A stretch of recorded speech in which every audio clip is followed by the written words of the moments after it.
190. Thou seest me, O my God, bowed down in lowliness, humbling myself before thy commandments, submitting to thy sovereignty, trembling at the might of thy dominion, fleeing from thy wrath, entreating thy grace, relying upon thy forgiveness, shaking with awe at thy fury.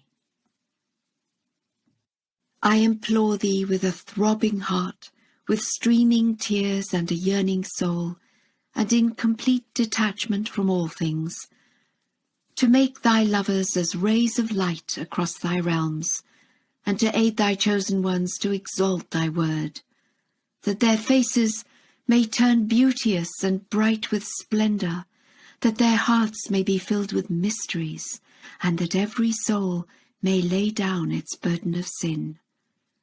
Guard them then from the aggressor, from him who hath become a shameless and blasphemous doer of wrong. Verily thy lovers thirst, O my Lord. Lead them to the wellspring of bounty and grace. Verily they hunger. Send down unto them thy heavenly table. Verily they are naked. Robe them in the garments of learning and knowledge. Heroes are they, O my Lord, lead them to the field of battle. Guides are they, make them to speak out with arguments and proofs. Ministering servants are they, cause them to pass round the cup that brimmeth with the wine of certitude. O my God, make them to be songsters that carol in fair gardens. Make them lions that couch in the thickets, whales that plunge in the vasty deep. Verily thou art he of abounding grace.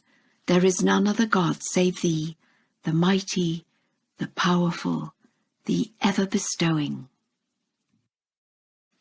O ye my spiritual friends, for some time now the pressures have been severe, the restrictions as shackles of iron.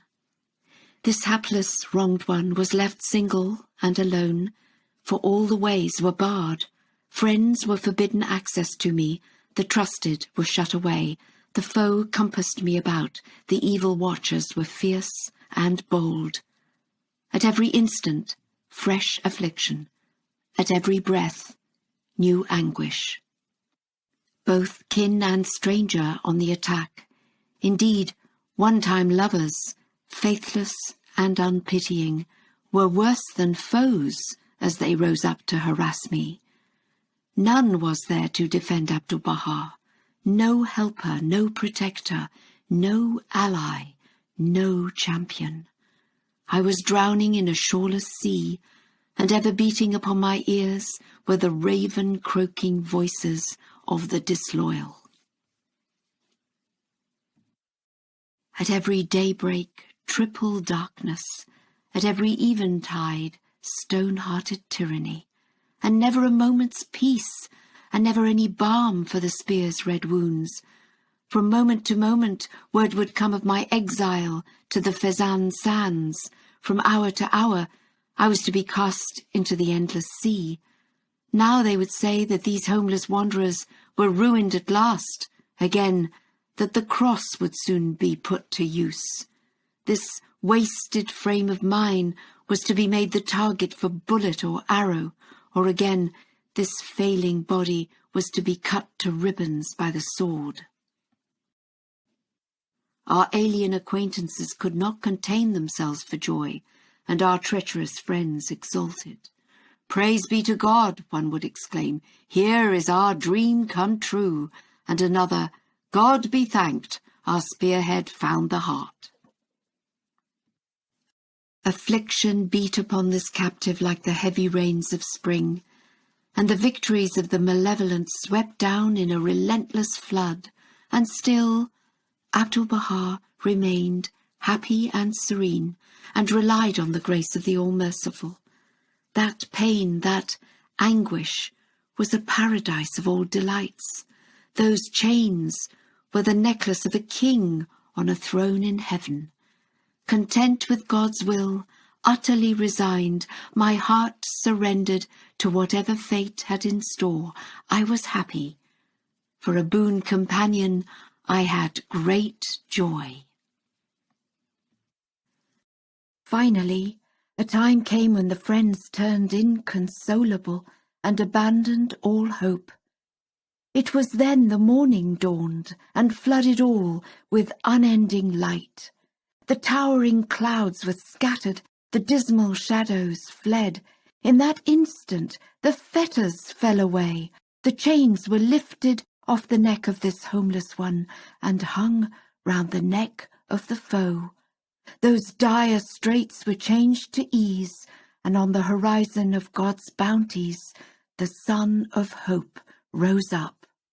All this was out of God's grace and his bestowals.